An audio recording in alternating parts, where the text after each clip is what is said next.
finalement, en le lisant, je me suis dit que vous aviez quand même peut-être, mais peut-être vous l'a-t-on dit ou pas, un point commun avec Jean Raspail finalement, parce que tous les deux... Vous m'honorez.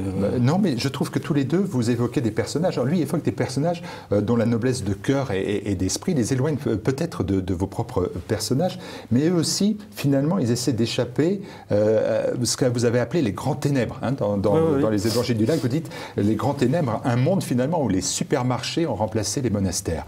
Et là, cette phrase-là me fait penser à Raspail. Mais je crois que vous avez tout à fait raison. Alors Raspail, il est vrai, a un côté beaucoup plus aristocratique dans la définition de ses personnages, mais vous le savez certainement, entre les valeurs fondamentalement de l'aristocratie et les valeurs populaires, en vérité, elles sont très proches.